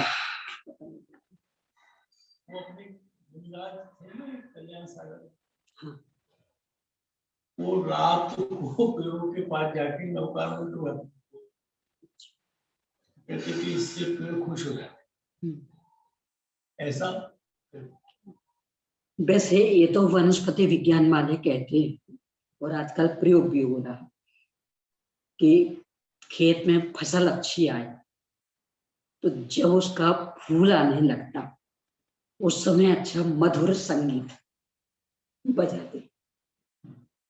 एक प्रयोग भी हो रहे हैं आजकल, तो उससे फसल अच्छी आती, स्वाद भी मीठा रहता है। किसान बेचारा गाने का ये करते हाँ वही लगाते हैं ना, करते वृद्धि नापने की मशीन है, देश को वृद्धि बढ़ती। यानी इस पर तो प्रयोग भी हो रहे हैं और फसल की क्वालिटी बढ़ाई भी जा रही है। अच्छी जाति का आए, मीठा आए, स्वादिष्ट आए। जगदीश चंद्र बोस ने 1928 में पोषकता बनी रहे, इसके लिए बहुत बनाई।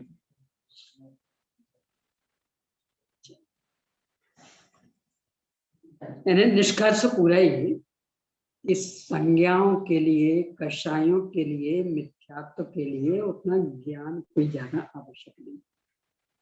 कम ज्ञान में भी आराम से ही फल देते हैं। इतना ही क्यों, सम्यक रत्नात्रय के लिए भी, यानी अष्ट प्रवचन मात्रिका के ज्ञान वाले 12वें गुण स्थान तक पहुंच गए। तो भाव ज्ञान या जड़ ज्ञान? भाव ज्ञान नहीं, पूरा नहीं आया, आत्मज्ञान आया है, बाकी बाहर का कुछ नहीं। बाहर का तो मात्र अष्ट प्रवचन मात्रिका। ज्ञान की ये विशेषता, स्वयं पर प्रकाशक शक्ति है ना, कभी भी स्वयं प्रकाशन में अंतर नहीं हुआ, वो एक सचल है।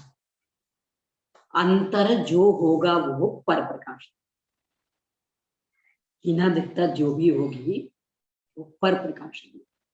तो उससे न मिथ्यात्व का संबंध न सम्यक का संबंध। स्वयं प्रकाशन हमेशा विद्यमान, तो उससे सम्यक मिथ्यात्व समझ, यानी सदुपयोग करना चाहे तो वस्तु का ये स्वरूप अपने पक्ष में कितना अधिक है कि स्वयं प्रकाशन तो हर दशा में एक सच्चाई है। अब वो स्वयं को यानी शाश्वत सत्ता को स्वयं रूप से स्वीकार कर ले, ज्ञान कहीं आगे नहीं आएगा और इसमें स्थिर हो जाए, बढ़ते बढ़ते 12वें गुणस्थान तक पहुंच जाओगे। इसके बाद नियम से केवल ज्ञान हो जाए, और नहीं स्वीकार करें तो भी ज्ञान आड़े नहीं आएगा, आराम से मिथ्यात्व पर होते होते निरोध में पहुंच जाना, ज्ञान कहीं कोई आड़े नहीं आएगा। यहाँ प्रश्न आया है, मस्तिकाभिषेक के गंधोदक के पानी से खेती करने पर भी फसल उत्पन्न होती है, ऐसा सुना है, क्या ऐसा करना उचित है? ऐसा नहीं है और इसलिए करना उचित नहीं। जिसे ये मस्तिकाभिषेक कह रहे हैं ना, वो वास्तव में पाप है। ये कह रहे हैं जिसे हम कृष्ण वगैरह में मस्तिकाभिषेक होता है, जिससे चिन्ह से वही क्रिया योग्य नहीं है, तो उससे खेती करो, लाई करो। और मूल में जो भगवान हमारे भावरोग को मिटाने में समर्थ, भूख को मिटाने में समर्थ, यानी हम हमेशा हमेशा के लिए क्षुधा रोग से मुक्त हो जाए, उनका उपयोग ये वर्तमान भूख अच्छे से कैसे दबी रहे, हम रसना इंद्री का विषय कैसे अच्छे से भोग, इसके लिए करना कितना बड़ा पाप है। यानी चक्रवर्ती से एक बासी रोटी मांगना अच्छा है, तो 3 लोग के नाथ का उपयोग इसके लिए करना कितना बड़ा पाप। तो ये तो उसकी भी विराधना, गंधोदक की भी, यानी समझ क्या लिया आपने, उस खेत में आपके पैर नहीं गिरेंगे, पड़ेंगे, यहाँ धोखे से एक बूंद पड़ जाए गंधोदक की, कतरी भी उसको विसर्जित कर पैर पड़ेंगे। अब खेत में आपने डाल दिया, वहां पैर नहीं पड़ेंगे, गुड़ाई निदाई नहीं करनी पड़ेगी, खेत की कटाई नहीं करनी पड़ेगी, अधर से कर लोगे, पैर में चलना पड़ेगा, गंदो तक कुछ लगे, कितनी विराधना हो, ये तो किसी भी रूप में उचित नहीं।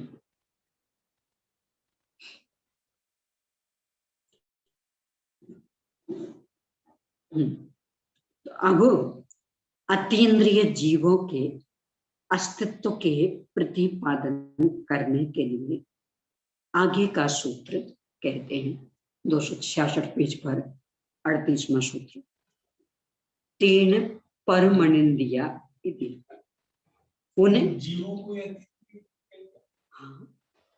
अभेद करके, पर्याय को द्रव्य से अभेद करके कह देंगे। और इसी अपेक्षा तो एक इंद्रिय आदि भी कह रहे थे, जबकि ये तो सब पर्याय थी, पर पर्याय को द्रव्य से अभेद करके हो, क्यों? तत्काले तन्मयम की परिणतम, कि द्रव्य जिस समय जिस पर्याय रूप से परिणमित होता है पूरा उस रूप में दिखाई देता है, इसलिए उस पर्याय का नाम उसे मिल जाएगा।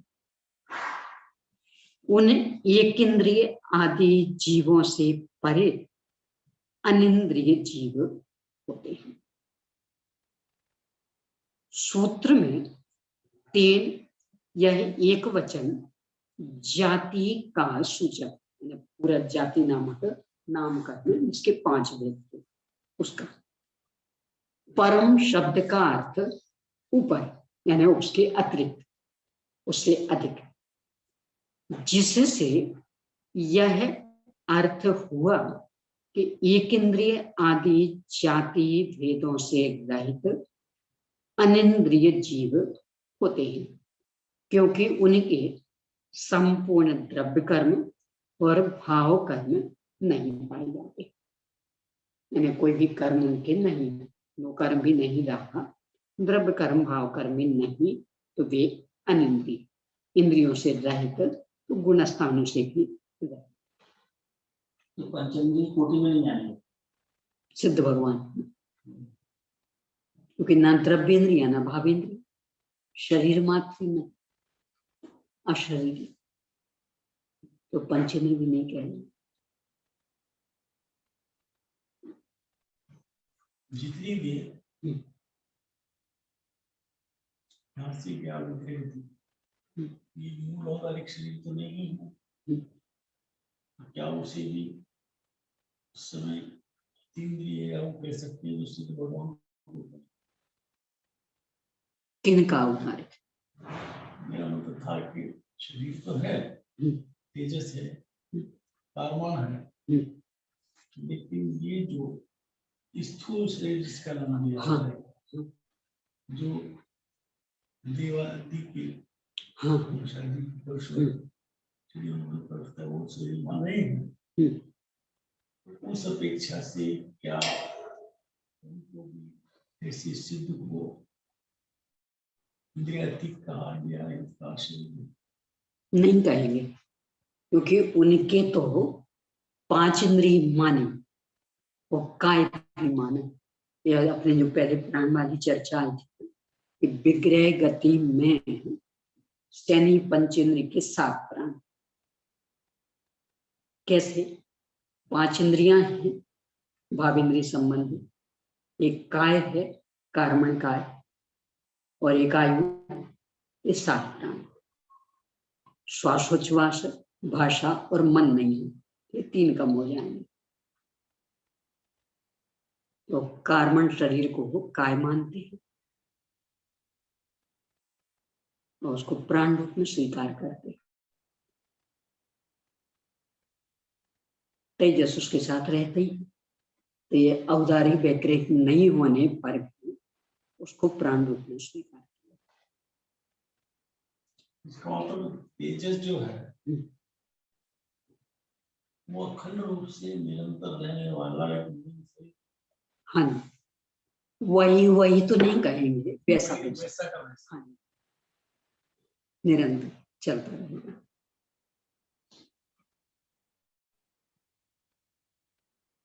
ये वाला तेजस, वो रिद्धि वाला हो तो वो अलग है। तो जिस समय जीव का निर्माण हो, वो तेजस शरीर किस रूप में समझेगा? नहीं, वो तो खत्म, कर्मण के साथ था, कर्मों के साथ था, तो कर्म समाप्त हुए तो तेजस शरीर भी समाप्त।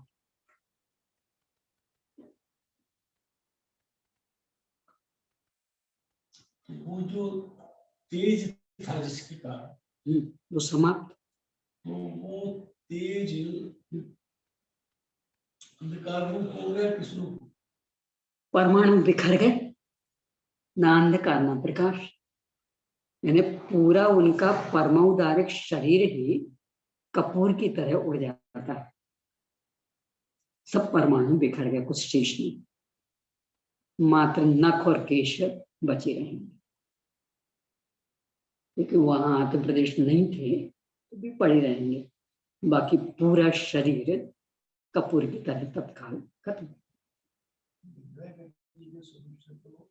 सर्वज्ञ की सूक्ष्म ज्ञान की महिमा और क्या और जो उसको लेके अपनी गलत धारणाएं चलती, उन सब का निराकरण हो गया। क्या तो हम भटक रहा हो रहा है। और अपना आर्तव ध्यान भी, यानी यहाँ अपन रोना धोना कर रहे, और मान लो वो जीव देवगति में जन्मा, वहां तो खुशियां मनाई जा रही, तो आपके रोने का क्या मूल्य रहा? उल्टा नहीं रोए तो बड़ी परेशानी। अब ये तो ना समझिए है, खुशियां मना रहे हैं, उनके रिश्तेदार तो है नहीं, पर इसीलिए तो चूंकि रिश्तेदार नहीं है, पर यहाँ एक आ गया और धर्म, यानी बिना नाते रिश्तेदार के, और धर्म के कार्यों में सहयोगी बनेगा अपने अच्छे परिणामों का फल भोगने के लिए हमारे जैसा, इसकी खुशी होती। खूब खुशियां मनाते हैं, जय जयकार करते हैं। तो वो लोग अलग होते हैं मम्मी जो खुशियां मनाने वाले। पहले वाले जो है, पहले से जो है वहाँ भी नए को देख के खुशी मनाएंगे। तो भाई तो वो लोग कैटेगरी रहती होगी ना कि भाई तब ये खुशी तो उसी रूप से फिर वो परस्पर का व्यवहार कर लेते हैं।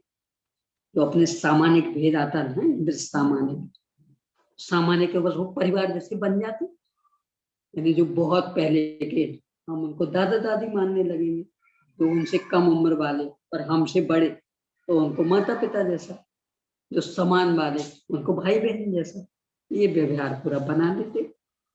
व्यवहार बनाने में कम नहीं है चीज, जहां ये सब नहीं है वहां भी पूरा परिवार बसा देता है।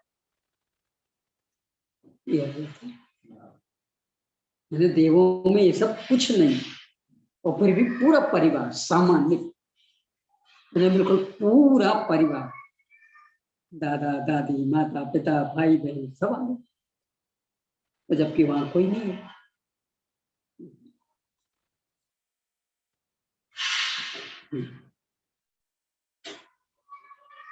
इस तरह ये इंद्री मारना की चर्चा हुई।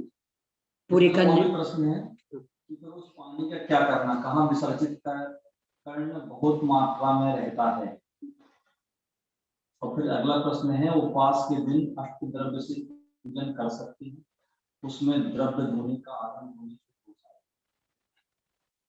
मूल में जो अभिषेक वाली बात है, जो अभी अपन ने चर्चा की कि अभिषेक का हो, प्रक्षाल का हो, जो भी का, वास्तव में वो एक मजबूरी वाला काम, तो कमाई हेतु काम नहीं। आज जैसे अपन ने कमाई का साधन बना लिया, यानी भगवान भी कपूर वो कमाने वाले बेटा बन गए। मूल में अभिषेक या प्रक्षाल मात्र और मात्र उनकी वितरागता सुरक्षित रखने का एक क्योंकि तो उस जल का यदि कहीं हो जाए उसका कोई प्रयोजन ही नहीं, मैं दूसरी बात कह रही हूँ कि मूल ये उपक्रम था, इसलिए ज्यादा जल निकलेगा ही नहीं, उसकी एक प्रक्रिया रहती। पहले आप अच्छा मुलायम प्योर सूती कपड़ा, मुलायम मुलायम मतलब सुपर क्वालिटी के जो रहते वो मुलायम रहते, खादी के भी सुपर क्वालिटी का हो तो मुलायम रहते, उससे पहले परिमार्जन कर दीजिए, सूखे से अच्छे से परिमार्जन। इसके बाद उसे दूसरे कपड़े को गीला करिए और अच्छे से निचोड़ लीजिए, यानी पानी उसमें भरा ना रहे, तो उससे पूरा परिमार्जन कर लीजिए। अब इसके बाद यदि लग रहा कि कहीं गंदगी विशेष, क्योंकि आखिर कीड़े मकोड़े में तो कुछ भी कर सकते, अपने लिए भगवान, उन्हें तो नहीं, तो फिर उतने हिस्से को कपड़ा कुछ ज्यादा गीला करके अच्छे से रगड़ लीजिए। कदाचित बहुत ही ज्यादा गंदगी जैसे अपने यहाँ बंदर वगैरह भी कर जाते कभी, फिर अलग से पानी डाल के तो रगड़ के साफ कर लीजिए। पुनः एक तीसरा कपड़ा अच्छा स्वच्छ भूगीला करिए और फिर पूरा एक साथ परिमार्जन, और फिर सूखे कपड़े से। इसमें ये भी हो सकता है ना, एक मिनट पूरी बात सुन लीजिए, फिर सूखे कपड़े से, तो अब उसमें अलग से तो कुछ निकला ही नहीं, सारा जो भी था कपड़ों में ही हो गया।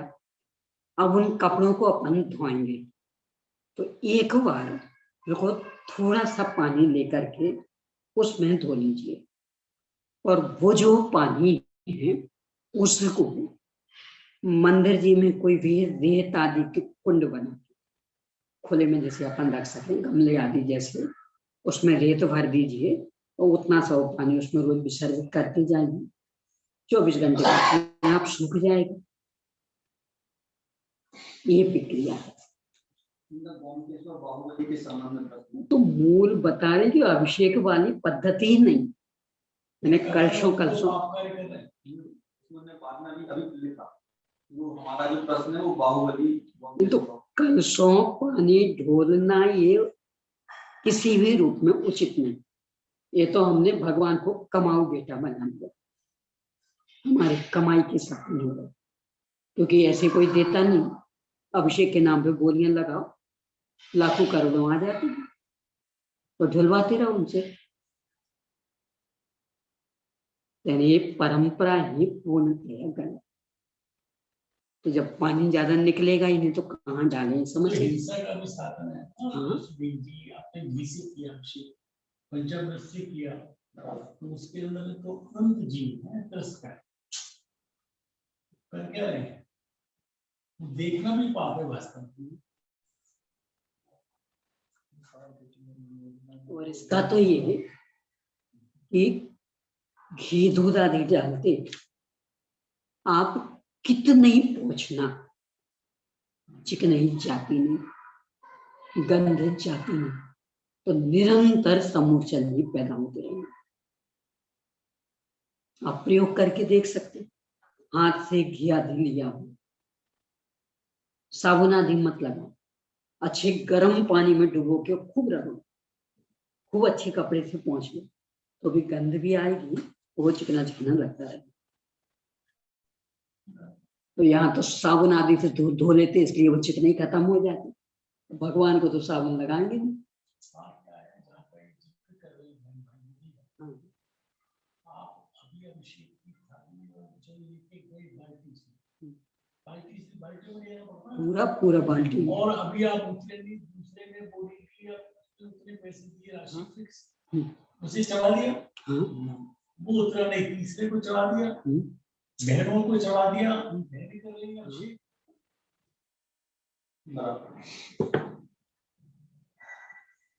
और अपने मंदिरों में भी जो होते हैं वो भी गलत,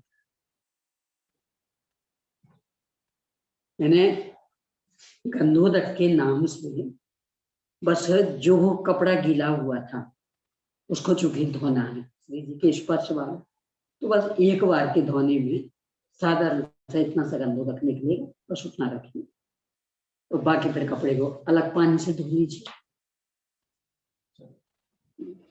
इन्हें श्री जी के ऊपर ढालने का अनावश्यक बिल्कुल नहीं।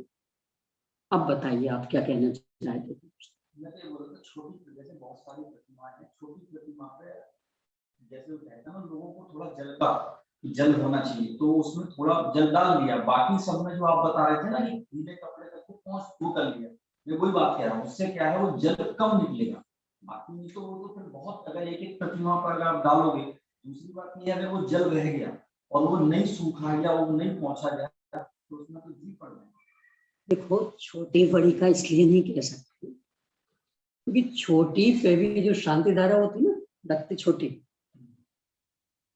15-15, 20-20 मिनट चलती, इतना बड़ा बड़ा कलश भर पानी तो रह जाता, तो वो कोई उचित नहीं है। प्रक्षाल सबका एक था, और उन्हीं कपड़ों को जो पहली बार धोया बस वो अपना गंध होता। यहाँ भी हर भगवान के ऊपर वो पानी डालते, कोई रोकते नहीं, क्या करें? जितने भगवान सबके ऊपर डालें, जो अलग विराजमान करेंगे अपने पांडुक शिला पर वो तो अलग है, मैं उसी की बात कर रहा था, पांडुक नहीं पे यहाँ उनके ऊपर भी और सबके ऊपर भी, जो अचल है उनके ऊपर भी था। क्या किया जाए? प्रवृत्तियों में सुधार इतना हंसी खेल नहीं था। जो रूढ़ियां चल रही हैं और जिसके अंदर जो धारणा बैठी है उसको तोड़ पाना इतना आसान नहीं। चलिए, आपका तो व्रत चल रहा है ना, 10 लक्षण बैठे, 10 लक्षण एक समय का, एक दिन भोजन एक दिन उपवास, मतलब 1.5 दिन का, 1.5 दिन का नहीं कहलागा, एक दिन भोजन एक दिन उपवास। एक दिन दोनों समय भोजन। हाँ, दूसरे समय मतलब जो भी पानी दूध लेते हैं, रोटी एक समय, मैं बताता कि मुझे कुछ कथा वगैरह समझनी थी, जैसे पहले ही कहा था ना, मैं अवगत है इसलिए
सम्मत के लिए आप सब। दूसरा कि ये केंद्रीय आदि भी अपने जैसे जीव, अपन पढ़िया पांचों इंद्रिय वाले जीवों को ये अपने उस समझ में रहे, उनके प्रति दया का परिणाम रहेगा, करुणा का परिणाम रहेगा, निर्दय नहीं होंगे। तो इससे अहिंसा धर्म का पालन। तीसरा कि अपन इन सब में होके आए, ये सब अपना भूतकाल, किसी दूसरे की कहानी नहीं है, अपनी भी है कहानी। तो जो हो गई कहानी वो हो गई, अब ऐसे ही परिणाम ना करें कि वो कहानी पुनः आ जाए। तो जिन परिणामों से ये मिलती इंद्रियां, उन्होंने इंद्रिय संबंधी विषय शक्ति, उस इंद्रिय संबंधी विशेष आकर्षण, इन सबसे मिलती शक्ति। तो उससे बचें तो अपन अशरीरी स्वभाव की आराधना कर सकेंगे। इसके लिए भी ये प्रकरण लिया है। अभी का समय हो गया और निष्कर्ष कल लेके फिर अगली कायम मार्गना हो अपनी चर्चा।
गाड़ी बैठो, बैठ जाएंगे आप, बैठाओगे तो लेके तो आओ गाड़ी।